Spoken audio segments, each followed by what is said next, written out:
Olá, tudo bem? Eu sou Maite Zaiden e nesse vídeo eu vou falar um pouco sobre fluxo de pagamento direto da construtora. Já deixa seu like no vídeo, se inscreve no canal, que eu vou ter muito conteúdo interessante para você.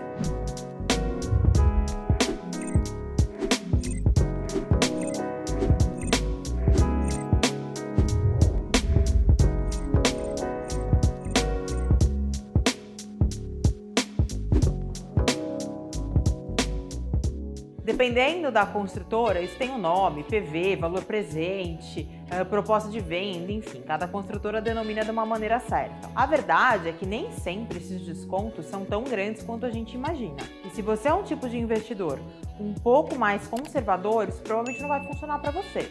Você vai ficar com medo da construção seguir ou não, você vai ficar fazendo cálculos de quanto estaria investido, enfim.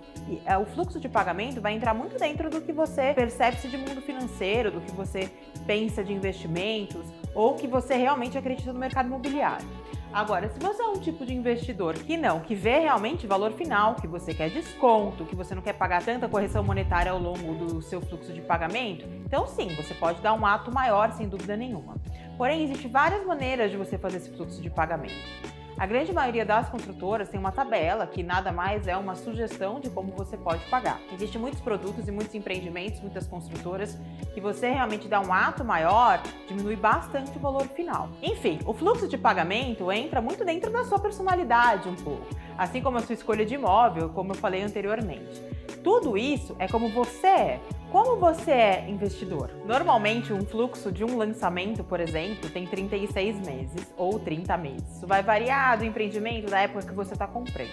Ele normalmente se divide em ato 30, 60, às vezes 90, as mensais, as anuais e a parcela de chaves ou a única, que é logo um pouquinho antes de você ter a sua parcela de financiamento. Dentro de tudo isso, você faz o fluxo de pagamento como você gostaria de pagar. Lembrando que algumas construtoras podem ter um mínimo aí do seu fluxo ou até um mínimo de ato. Então tudo isso é legal você dar uma olhada na tabela deles, que normalmente em cima tem a porcentagem que eles pedem de ato, de mensais e de anuais. Eu nunca vi uma construtora que não se adapte muito ao seu fluxo de pagamento. Tudo que é antes do habite não pode correr juros, não se esqueça disso. O que corre é a correção monetária chamada INCC, Índice Nacional da Construção Civil.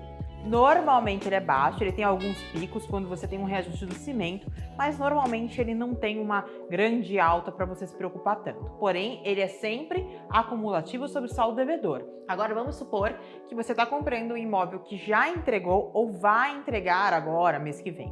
Aí você se preocupa um pouquinho mais. Todas as parcelas após a BITS, elas são corrigidas por tabela Price, que é IGPM, que é Índice Geral de Preços de Mercado, mais 1% de juros. Isso é negociável com a construtora, mas normalmente é cobrado sim. Então aí você já tem que dar uma olhadinha, porque seu saldo devedor sobe bastante. Vamos supor, se nós estamos falando de um saldo de devedor de 300 mil, a gente já está falando só de juros, vai aumentar 3 mil ao mês. Então ele é acumulativo, então aumenta bastante. Eu tomaria um pouco de cuidado com essas compras, porque normalmente quando a gente compra, mesmo que entregue, por exemplo, o mês que vem, demora aí uns 60 dias para que você consiga o financiamento tranquilamente. Óbvio, existem bancos que demoram menos, mas se você quer trabalhar com uma garantia, são mais ou menos 60 dias. Então pode correr pelo menos um mês de correção, 1% mais IGPM. Então dá uma olhada nisso também. Não esquece de colocar isso nos cálculos, isso muda muito o seu saldo devedor para o financiamento.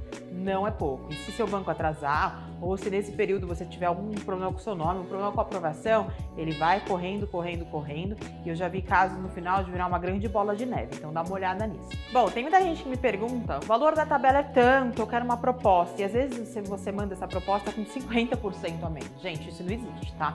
Lógico que existe construtoras que colocam um preço um pouco acima e aí te falam que está te dando 40%, 50% de desconto. Eu raramente vejo essas opções. E quando vejo essas opções é em uma unidade que talvez a vista não seja tão legal, enfim. Já é uma questão muito mais de gosto, mas normalmente você tem uma negociação pequena perante a tabela. Parem com essa mania de achar que imóvel é um mercado livre, que está todo mundo quebrado. Isso já não existe mais. O mercado anterior realmente trabalhava com preços, na minha opinião, um pouco mais abusivos, mas hoje em dia não tem muito como crescer muito esse valor nem como abaixar. Já estamos aí equiparados num denominador mínimo comum em que a gente vai ter que achar um mais ou menos. Então, se você quer um bairro que já é muito valorizado, você vai ter que pagar por isso.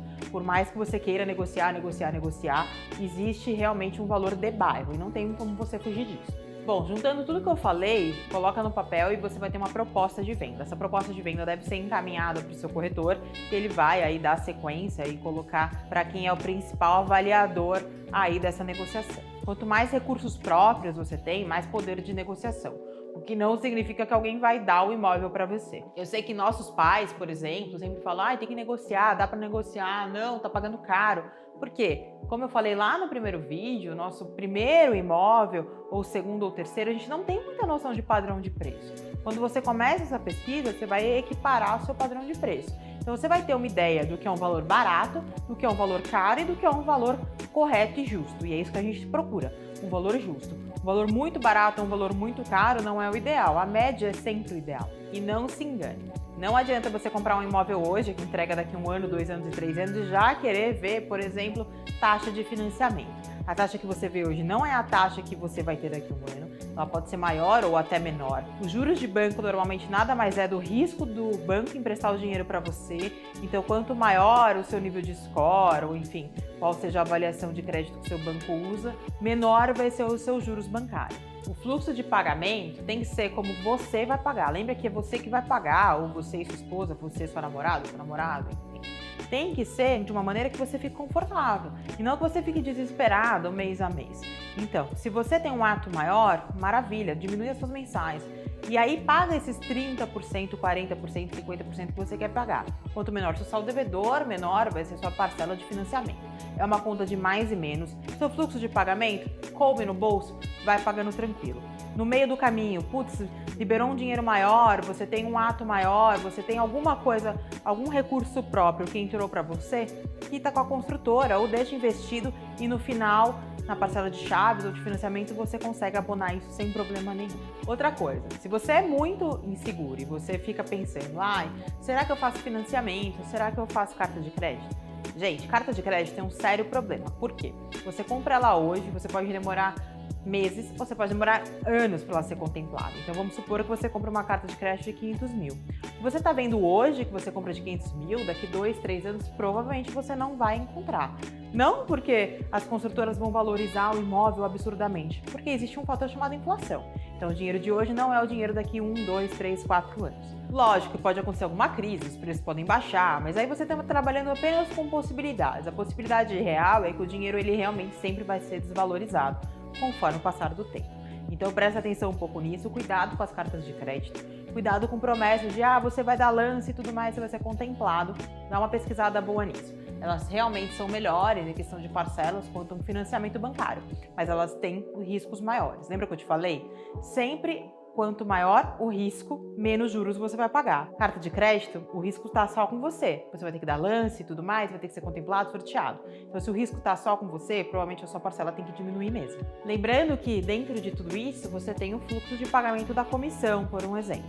Bom, no próximo vídeo eu vou falar sobre contratos, o que você deve analisar, o que você deve dispensar para que você tenha uma compra mais segura. Se você gostou desse vídeo, dá um like, se inscreve no canal, porque vamos ter uma sequência bem legal para quem está comprando imóvel.